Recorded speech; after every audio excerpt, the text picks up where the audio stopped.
ನಮಸ್ಕಾರ, ಪ್ರಜಾ ಫ್ಲಾಶ್ 10ಗೆ ಸ್ವಾಗತ. ನಾನು ರಚನಾ ನಂಜುಂಡ. ಇದೀಗ ನೋಡೋಣ ಈವರೆಗಿನ ಹೈಲೈಟ್ಸ್. 5 ಗ್ಯಾರಂಟಿ ಯೋಜನೆಗಳ ಮೂಲಕ ರಾಜ್ಯದಲ್ಲಿ ಕಾಂಗ್ರೆಸ್ ಸರ್ಕಾರ ಬಡವರಿಗೆ ನೆರವು ನೀಡುತ್ತಿದೆ. ಆದರೆ ಕೇಂದ್ರ ಬಿಜೆಪಿ ಸರ್ಕಾರವು ಉದ್ಯಮಿಗಳ ಸಾಲ ಮನ್ನಾ ಮಾಡಿ ಅವರಿಗೆ ಶ್ರೀಮಂತರಿಗೆ ನೆರವು ನೀಡುತ್ತಿದೆ. ಬಿಜೆಪಿಯು ಅಗತ್ಯ ವಸ್ತುಗಳ ಬೆಲೆ ಏರಿಕೆ, ಜಿಎಸ್ಟಿ ಮೂಲಕ ಜನಸಾಮಾನ್ಯರ ಜೇಬಿಗೆ ಕತ್ತರಿ ಹಾಕುತ್ತಿದೆ ಎಂದು ಡಿಸಿಎಂ ಡಿಕೆ ಶಿವಕುಮಾರ್ ಆಕ್ರೋಶ ವ್ಯಕ್ತಪಡಿಸಿದರು. ಬೆಳಗಾವಿಯಲ್ಲಿ ಮುಖ್ಯಮಂತ್ರಿ ಸಿದ್ದರಾಮಯ್ಯ ಭದ್ರತಾ ಮತ್ತು ಕರ್ತವ್ಯ ಲೋಪದ ಹಿನ್ನೆಲೆಯಲ್ಲಿ ಪೊಲೀಸ್ ಅಧಿಕಾರಿಯೊಬ್ಬರ ಮೇಲೆ ಕೈ ಎತ್ತಿದ್ದನ್ನು ಅಂಗೀಕರಿಸಿದರು. ಅದು ಕಾಂಗ್ರೆಸ್ ಪಕ್ಷದ ಕಾರ್ಯಕ್ರಮವಾಗಿತ್ತು. ಬಿಜೆಪಿ ಕಾರ್ಯಕರ್ತರು ಹೇಗೆ ನುಡಿಸುಳಿದರು? ಅಂದು ಪೊಲೀಸ್ ಅಧಿಕಾರಿಯು ಕರ್ತವ್ಯ ಲೋಪವನ್ನು ಸಿಟ್ಟಿನಿಂದ ಪ್ರಶ್ನಿಸುತ್ತಾ ಅದೇ ಆಕ್ರೋಶದಲ್ಲಿ ಕೈ ಎತ್ತಿದ್ದು ನಿಜ. ಆದರೆ ತನ್ನ ತಂದೆಯವರು ಯಾವತ್ತೂ ಅಧಿಕಾರಿಗಳನ್ನ ಕೆಟ್ಟದಾಗಿ ನಡೆಸಿಕೊಂಡಿಲ್ಲ ಎಂದು ಯತೀಂದ್ರ ಹೇಳಿದರು. ಕಳೆದ ಮಾರ್ಚ್ ಏಪ್ರಿಲ್ನಲ್ಲಿ ನಡೆದಿದ್ದ 2024-25ನೇ ಸಾಲಿನ ಎಸ್ಎಸ್ಎಲ್ಸಿ ಪರೀಕ್ಷೆ 1ರ ಫಲಿತಾಂಶ ಶುಕ್ರವಾರ ಪ್ರಕಟಗೊಳ್ಳಲಿದೆ. ಶಾಲಾ ಶಿಕ್ಷಣ ಮತ್ತು ಸಾಕ್ಷರತಾ ಸಚಿವ ಮಧು ಬಂಗಾರಪ್ಪ ಅವರು ಕರ್ನಾಟಕ ಶಾಲಾ ಪರೀಕ್ಷೆ ಮತ್ತು ಮೌಲ್ಯ ನಿರ್ಣಯ ಮಂಡಳಿಯಲ್ಲಿ ಬೆಳಗ್ಗೆ 11:30ಕ್ಕೆ ಸುದ್ದಿಗೋಷ್ಠಿಯಲ್ಲಿ ಫಲಿತಾಂಶ ಬಿಡುಗಡೆ ಮಾಡಲಿದ್ದಾರೆ. ಮಧ್ಯಾಹ್ನ 12:30ರಿಂದ ವಿದ್ಯಾರ್ಥಿಗಳು ಅಧಿಕೃತ ವೆಬ್ಸೈಟ್ನಲ್ಲಿ ಪರಿಶೀಲಿಸಬಹುದು ಎಂದು ಮಂಡಳಿ ಪ್ರಕಟಣೆಯಲ್ಲಿ ತಿಳಿಸಲಾಗಿದೆ. ಕಾರ್ಮಿಕ ದಿನದಂದೇ 12,000 ಪೌರ ಕಾರ್ಮಿಕರಿಗೆ ನೇಮಕಾತಿ ಪತ್ರ ವಿತರಿಸುವ ಮೂಲಕ ರಾಜ್ಯ ಸರ್ಕಾರ ಮಹತ್ವದ ನಿರ್ಧಾರ ತೆಗೆದುಕೊಂಡಿದೆ. ಮುಂದಿನ ದಿನಗಳಲ್ಲಿ ಪೌರ ಕಾರ್ಮಿಕ ಚಾಲಕರು, ಸಹಾಯಕರು ಸೇರಿ ಉಳಿದ 9,000 ಮಂದಿ ಸೇವೆ ಕಾಯಮಾತಿಗೆ ಕ್ರಮ ಕೈಗೊಳ್ಳಲಾಗುವುದು ಎಂದು ಭರವಸೆ ನೀಡಿದೆ.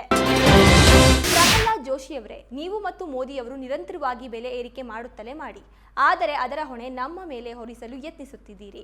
ನಿಮಗೆ ನಾಚಿಕೆ ಆಗುವುದಿಲ್ಲವೇ ಎಂದು ಮುಖ್ಯಮಂತ್ರಿ ಸಿದ್ದರಾಮಯ್ಯ ಕೇಂದ್ರ ಸಚಿವ ಪ್ರಹ್ಲಾದ್ ಜೋಶಿ ವಿರುದ್ಧ ಹರಿಹಾಯ್ದಿದ್ದಾರೆ. ಜಾತಿ ಸಮೀಕ್ಷೆ ಕುರಿತು ಈಗಾಗಲೇ ಕ್ಯಾಬಿನೆಟ್ನಲ್ಲಿ ಒಂದು ಸುತ್ತು ಚರ್ಚೆಯಾಗಿದೆ. ಎಲ್ಲರ ಅಭಿಪ್ರಾಯ ಪಡೆದು ಸಿಎಂ ಸಿದ್ದರಾಮಯ್ಯ ಚರ್ಚೆ ಮುಂದುವರಿಸುತ್ತಾರೆ. ನಾವು ತರಾತುರಿಯಲ್ಲಿ ನಿರ್ಧಾರ ಮಾಡೋದಿಲ್ಲ. ಮಾಡುವ ಕೆಲಸ ಸರಿ ಇರೋದ್ರಿಂದ ನಮಗೆ ಹಿಂಜರಿಕೆ ಇಲ್ಲ. ಇದು ಸಮೀಕ್ಷೆ ಅಷ್ಟೇ, ಜಾತಿ ಗಣತಿ ಅಲ್ಲ ಎಂದು ಕಂದಾಯ ಸಚಿವ ಕೃಷ್ಣ ಬೈರೇಗೌಡ ಹೇಳಿದರು. ಶತ್ರುಗಳನ್ನ ಹುಡುಕಿ ಹೊಡೆಯುತ್ತೇವೆ. ಭಯೋತ್ಪಾದಕರು ಯುದ್ಧ ಗೆದ್ದಿದ್ದೇವೆ ಎಂದು ಭಾವಿಸಬಾರದು.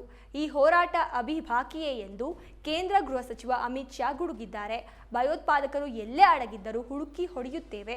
ಪಹಲ್ಗಾಮ್ ದಾಳಿಯಲ್ಲಿ ಬಲಿಯಾದವರ ಸಾವಿಗೆ ಪ್ರತೀಕಾರ ತೀರಿಸಿಕೊಳ್ಳದೆ ಬಿಡುವುದಿಲ್ಲ ಎಂದರು.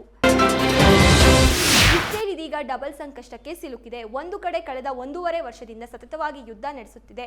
ಯುದ್ಧದ ಕಾರಣ ಗಾಜಾಪಟ್ಟಿ ಸೇರಿದಂತೆ ಲೆಬನಾನ್ ಹಾಗೂ ಸಿರಿಯಾ ಮೇಲೂ ದಾಳಿ ಮಾಡುತ್ತಿದೆ. ಇನ್ನೊಂದು ಕಡೆ ತನ್ನ ದೇಶದ ಮೇಲೂ ಆಕ್ರಮಣ ನಡೆಯುವ ಭೀತಿ ಕೂಡ ಎದುರಿಸುತ್ತಿದೆ. ಇಂತಹ ಸಮಯದಲ್ಲೇ ಕಾಡ್ಗಿಚ್ಚು ಹೊತ್ತುಕೊಂಡು ನರಳುತ್ತಿರುವ ಇಸ್ರೇಲ್ ದಿಢೀರ್ ತುರ್ತು ಪರಿಸ್ಥಿತಿ ಘೋಷಣೆ ಮಾಡಿದೆ. ಸತತ 6ನೇ ಪಂದ್ಯವನ್ನ ಗೆದ್ದಿರುವ ಮುಂಬೈ ಇಂಡಿಯನ್ಸ್ ತಂಡವನ್ನ ತಡೆಯುವುದು ಕಷ್ಟ ಮಾತ್ರವಲ್ಲ, ಅಸಾಧ್ಯವೂ ಹೌದು ಎನ್ನಿಸುತ್ತಿದೆ. ಲೀಗ್ನಲ್ಲಿ ಕೆಟ್ಟ ಆರಂಭವನ್ನ ಹೊಂದಿದ್ದ ಮುಂಬೈ ತಂಡ ಇದೀಗ ಅಜೇಯ ಓಟವನ್ನ ಮುಂದುವರೆಸಿದೆ. ತನ್ನ 11ನೇ ಪಂದ್ಯದಲ್ಲಿ ಮುಂಬೈ ಇಂಡಿಯನ್ಸ್ ತಂಡವು ರಾಜಸ್ಥಾನ ರಾಯಲ್ಸ್ ಪ್ರದರ್ಶನ ನೀಡಿ 100 ರನ್ಗಳ ಜಯ ಸಾಧಿಸಿದೆ. ಜಮ್ಮು ಮತ್ತು ಕಾಶ್ಮೀರದ ಪಹಲ್ಗಾಮ್ನಲ್ಲಿ ನಡೆದ ಭಯೋತ್ಪಾದಕ ದಾಳಿಯ ಬಗ್ಗೆ ಸ್ಯಾಂಡಲ್ವುಡ್ ನಟಿ ರಮ್ಯಾ ತೀವ್ರ ಪ್ರತಿಕ್ರಿಯೆ ವ್ಯಕ್ತಪಡಿಸಿದ್ದಾರೆ. ಯುದ್ಧ ಬೇಡ, ಯುದ್ಧದಿಂದ ಯಾರೂ ಉದ್ಧಾರ ಆಗಿಲ್ಲ ಎಂದು ಹೇಳಿರುವ ಅವರು ಈ ದಾಳಿಗೆ ಭದ್ರತಾ ವೈಫಲ್ಯವೇ ಕಾರಣ ಎಂದು ಆರೋಪಿಸಿದ್ದಾರೆ. ಇದಾಗಿತ್ತು ಈವರೆಗಿನ ಹೈಲೈಟ್ಸ್. ಮತ್ತಷ್ಟು ಅಪ್ಡೇಟ್ಸ್ಗಾಗಿ ನೋಡ್ತಾ ಇರಿ ಪ್ರಜಾಧ್ವನಿ ಟಿವಿ.